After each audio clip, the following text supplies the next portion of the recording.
Mesdames, Mesdemoiselles et Messieurs, chers téléspectateurs, bienvenue dans ce bulletin d'information. Le Haut Conseil des collectivités et l'Office central des spécifiants mutualisent leurs forces contre la toxicomanie.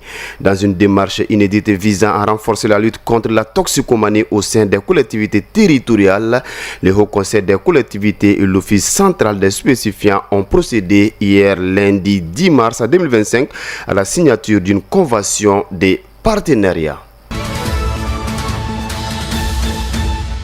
Les travaux de rénovation du stade El Hadji Sidiki Ouattara de Koutiala avancent à hauteur des souhaits. C'est le constat fait le samedi 8 mars 2025 par le Premier ministre chef du gouvernement à l'issue de la visite qu'il a effectuée sur les chantiers. Les travaux qui ont commencé en janvier 2025 se déroulent normalement. À présent, les actualités nous conduisent hors de nos frontières. En Mauritanie, des migrants sur le point d'être expulsés de Mauritanie ont brûlé le 8 mars 2025 un poste de police à Zouguizemal à la frontière mauritano-malienne.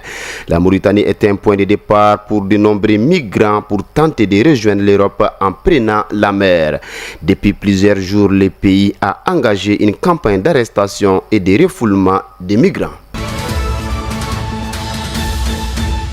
Pour terminer ce flash d'informations de la radio Donko FM, des députés marocains ont déposé hier une proposition de loi visant à instaurer un visa obligatoire pour les Européens souhaitant se rendre au Maroc. Cette initiative s'inscrit dans une logique de réciprocité face aux restrictions imposées aux Marocains désireux de voyager en Europe.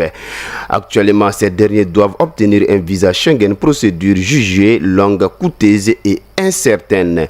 En 2023, quelques 136 000 demandes de visa déposées par des Marocains ont été refusées. Mesdames, Mesdemoiselles et Messieurs, c'est tout ce qu'il fallait retenir dans ce bulletin d'information. À la présentation, Siaka Danyogo, mise en onde Abdoulaye Tientao. Bonne suite de nos programmes. Merci.